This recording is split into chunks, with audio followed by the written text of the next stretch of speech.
Hey my Liptons. So I wanted to come in here and give y'all the first video on my channel of 2025. Happy New Year. If y'all been here, y'all already know the motto, but if y'all new here, hello, my name is Ronnie Lipton. Welcome to my channel. I talk about a bunch of things on this channel, not just pop culture, but I also do Bollywood superhero talk. This is my channel. Please subscribe to the channel. The goal is to get up to 1,000 subscribers. Of course, like I talk about TV shows, I do movie reviews, House of the Dragon, wrestling, Bollywood, of course. I talk about a bunch of different things. And of course, pop culture news, I would say, is the most that I discuss. And if y'all want to look at old videos on my channel that y'all are interested in, it's all in my pop culture talk playlist here. So like I said, please subscribe to the channel. Let's get up to 1,000 subscribers in 2025, okay? That is the goal, okay? So let's get into my video. Okay, so I want to discuss briefly, because it's not going to be a lot of news, because not a lot, well, a lot actually happened, like in as far as like current events and just shootings and car rammings and people died. Like it's been a lot since we came into the New Year's already, and January has not even really started yet, and it's been a lot. But I just want to talk about different things on this channel. Probably more geared to more positive things or things that are more neutral. But yeah, it's gonna get a little bit rough. I mean, I can't lie, y'all, but we always got to make sure that we find some form of happiness while surviving on this earth. But I do want to talk about briefly about Blake Lively and Justin Baldoni. It's getting messy between this whole situation and the lawsuit. I also want to briefly discuss Meghan Markle and her new, her creating Instagram after 7 years and her new cooking channel that's coming on Netflix. And, lastly, I also want to discuss the fact that I did not do, as far as like what were my favorite albums of 2024. And clearly y'all can see by the thumbnail, how y'all can really see who were my favorite albums of 2024. So like I said, subscribe to the channel and let's get into it. Let's talk about Blake and Justin. Let's just get them out the way right now. Listen, if I think to me, even now, personally, right? Outside of everything that's going on with the lawsuits and everything, I've said this in a previous video when, like, as far as like when It Ends With Us movie came out and there was some PR issues that was going on with Blake Lively, like, misunderstandings, to me personally, I always felt like, even though I was like, okay, like, it seems like Blake Lively is having some issues with Justin and Justin is not, I always felt like these two should have sat in a meeting room after the movie premiere, after everything happened. They should have sat in the meeting room along with their spouses. They should have hashed it out, have their screaming matches in a meeting room, and buried the hatchet there, and then move on with their lives. Because now what has happening is this is really starting to snowball. It's starting to snowball. Things are kind of getting muddied within the waters. Of course, in the beginning, I was kind of like, I don't know, Blake Lively's kind of acting a little Karenish, but I still feel like, they should have talked it out. I don't think that she should have got canceled for anything. But like, I feel like she should have talked it out with Justin, or Justin should have talked it out with her, whatever. And then by the next thing you know, here comes this lawsuit towards Justin Baldoni from Blake Lively, discussing sexual harassment and as far as like his unprofessionalism and those sorts of things, and her saying that he caused a smear campaign against her. And in that video too, the recent video that I put out, I was like, because she did drop some some alleged receipts. So I was like, even though I'm gonna take a step back, I'm gonna wait and see what happens in court and see what comes out of this discovery. It does seem like, at the time I was like, Blake does seem like she has something on Justin. Well, here comes Justin with the steel chair, okay? Like freaking Hulk Hogan. Here he comes with the steel chair, and he went on to sue the New York Times, and I highly recommend you guys to, and I retweeted this on my story. There's a bunch of receipts too that Justin also put in his lawsuit against the New York Times, because the New York Times, he claims that New York Times was acting in Blake Lively's self-serving motives and smeared him and blah blah blah. And apparently, I've also heard too that Justin is also gonna, more lawsuits are coming out. So there's a bunch of things here. Of course, there's a lot. This is a lot to go through. So I actually suggest you guys, read through these tweets. I reshared it on Twitter, on my Twitter channel. Of course, this is my Twitter. You can also follow me here. But of course, it says here. Of course, Ryan Reynolds is also kind of getting brought into this as well. It says here Ryan Reynolds allegedly lost it on Balduni in a meeting because Balduni wouldn't apologize for things he says never happened. The complaint basically says Sony exec called it the most unhinged meeting of their 40-year career. And there was also a situation that happened with, like, I think a pumping thing, like where Blake Lively was trying to, they said that Blake was breastfeeding or something, and then there's allegedly that he was asking her about something, and then she was like, okay, well, just come to my, like, I guess just come to my trailer and let's talk about it there. And it's like, okay. And he came, he didn't know that she was, and I guess he walked in while she was pumping milk out of her breast. It's like all these things, and it's all allegedly. So, this is all allegedly, and, this is what Justin is stating in his lawsuit. It says here, the lawsuit claims that Balduni didn't even know Ryan Reynolds rewrote parts in the script until Blake casually dropped it. Also, as far as, like, the lawsuit claims Balduni accused of fat shaming Lively because, he asked what trainer, how much she weighed, because he needed to save. And I talked about this in a previous video about him having back issues or something. And so it's like he had to know, like, what she weighed so that it can, as far as, like, the pressure on his back. I talked about that in a different video. You guys can go watch that on my channel. There's a lot, so I suggest you guys go watch it. Right here, this is what I was talking about. Blake Lively. And there's the receipts that Justin put in the lawsuit. It says here, Blake's allegations about Balduni entering her trailer uninvited while she was breastfeeding. And then Balduni's lawsuit says she actually invited him. Okay? She actually invited him, allegedly. As shown in text, work out their lines while she was pumping.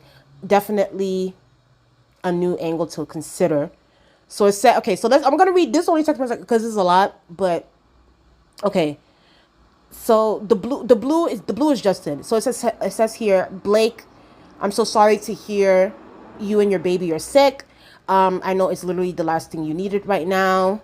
On top of a tough week, I pray it comes and goes with mild symptoms, and more than anything that he's okay. If you feel up for it, I'm here absolutely anytime. Would you love to check in? I know this week was a lot, and I'm committed to making things run smoother across the board, okay? And it's this Blake right here. Our mistake. Molly did get the new pages 11 p.m. last night. Didn't realize there were new pages. Blah, blah, blah. And it says, there's Blake. I'm pumped. Shout out to this person that actually underlined it in red. This is Blake. I'm just pumping in my trailer. If you want to work out our lines. And then Justin says, copy, eating with the crew. We'll head that way. And then Blake says, take your time. And then he says, I'm here. I'll meet you. I'll meet you. What does this mean? I don't even know. Sorry, I'm just seeing this. Okay. And this is him. Okay. So, and then there's, obviously, as far as, like, with the sexual harassment claims, this is what Balduni is stating. He stated that, like, they didn't even have, like, an intimacy coach or something on the set. So he basically had to so it says here, and New York Times claims Balduni crossed the line with improvised kissing and sex live discussions. The lawsuit flips the narrative. Blake refused to meet with the intimacy coordinator, leaving Balduni to play messenger. Imagine hiring an intimacy coordinator only to have your co-star ghost them. Balduni, per the lawsuit, met alone, passed notes, and worked around the chaos, all while New York Times spun it as something sinister. So, of course, this is in the lawsuit. Listen, and obviously this is all allegedly. I don't know. To me, it's like, I don't know.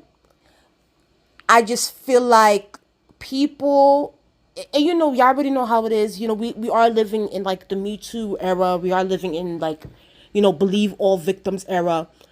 And to a certain extent, I do believe that, as far as like believing all victims, but at the same time, I also do believe in innocent until proven guilty, right? So I just feel like we need to wait for the discovery. We need to wait for the discovery. We need to wait to see what happens, who comes out. Personally, for me, especially looking at Justin Balduni's lawsuit and everything, and what he's put in there against like the New York Times, to me, like I said, I just felt like this whole thing was a complete, everything from start to finish was a complete misunderstanding on all ends. From Blake's end, especially from Justin's end. I just think that they should have hashed it out in a meeting room with their spouses there, talk about it, and then drop it there.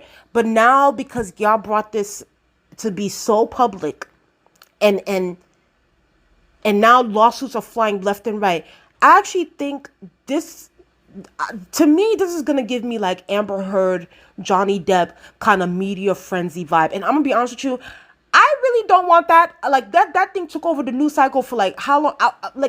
I'm not in the mood to see this all throughout my timeline. Okay, I just think that all parties should have taken a breath before going to the next. Because when you go lawsuit level, that's when it's like, okay, like this is crazy. Everybody's in everybody's business, and it's like whoever does not come off on top. Unfortunately, it looks like a competition. That's just what it is. Whoever wins the lawsuit, it can look bad.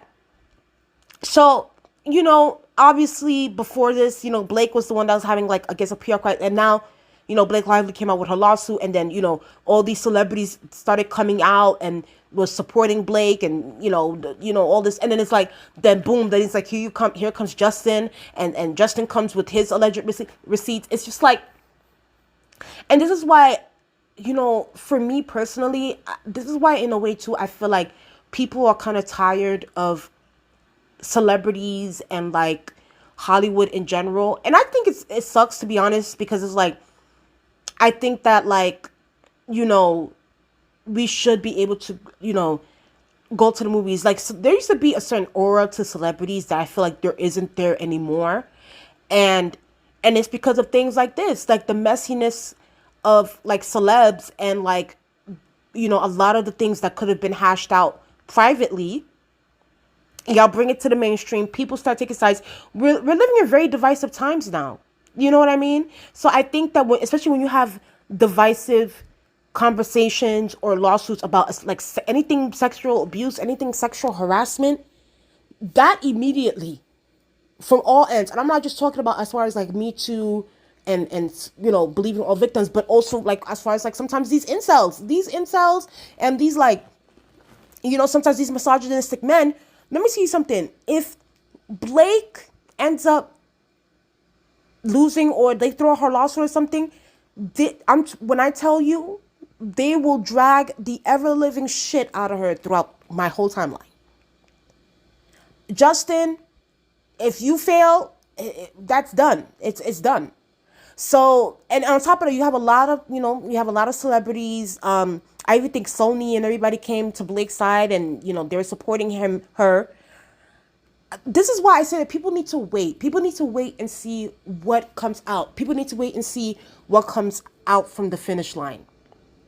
And I think that like all of her friends, as far as like her celebrity friends and the executives and these movie companies and stuff like that, I don't think that they should have like jumped the gun immediately and taken Blake's side. I think that everybody should have taken a breath and waited to see what came out and see how is the jury or the trial, whatever happens, what is going to come out of this and what is going to be the end result, and then do your statements. I get wanting to support your friends. I get wanting to support Blake and whoever, but it's just like, what if she comes out in the wrong? You know what I mean? Clearly, Justin, feels like he has some receipts on her. So it's like, what if she comes out in the wrong? What if it comes out that she kind of modified some of the messages or didn't put it in full context or something? It's going to look bad. I just think that this honestly sucks. And it sucks for the fact that, like, this movie made so much money. It did so well in the box office only for it to end up like this. And like I said before, I think that this was a huge ass misunderstanding on all ends. And they should have, like I said, I'm going to keep repeating myself, sat down and talked it out with their spouses involved. Let there be witnesses, have a conversation. And if y'all don't want to work together again, that's fine.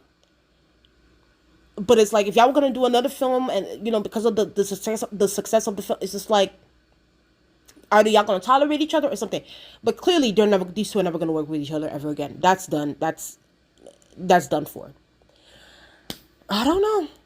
I just think that the lawsuit route is always a tricky one when situations like this happen. So, we'll just have to wait and see what comes out. I think I won't be. I don't know. It depends.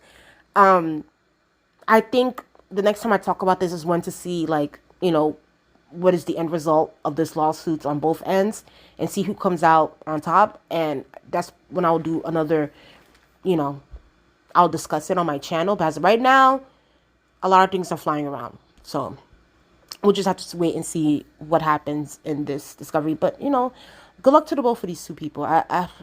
It's a lot.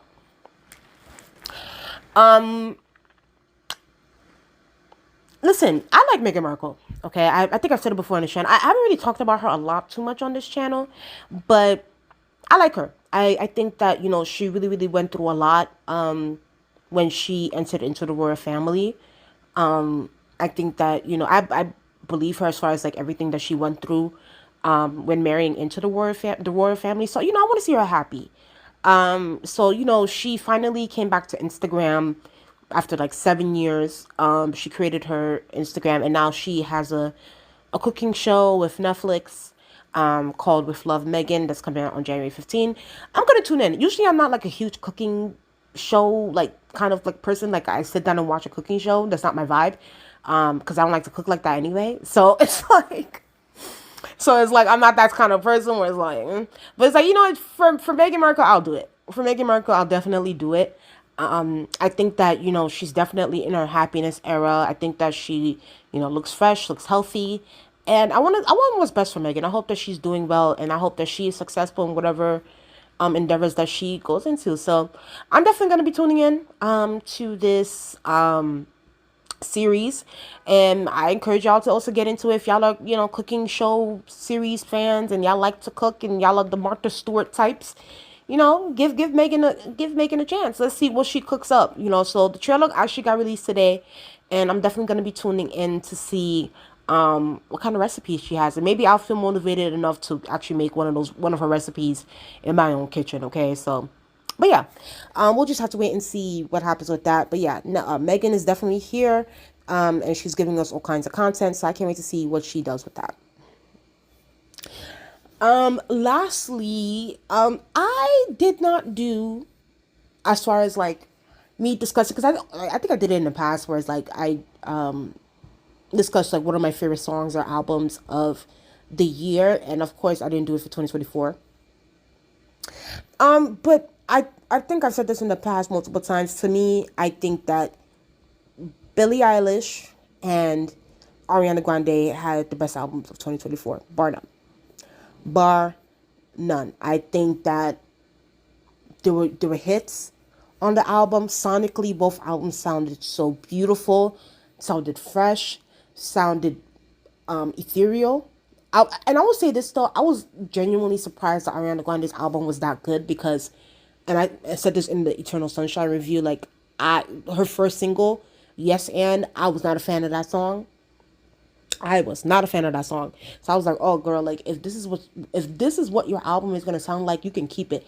But she came in and surprised me, did a whole like 180 on me, and I was just like, "Oh my god, like girl, like you're this is amazing." So to me, I felt like Billy, like the two songs obviously on Billy's album, Wildflower and Birds of a Feather, Chinchito, let's go Chinchito or Cheeto, whatever.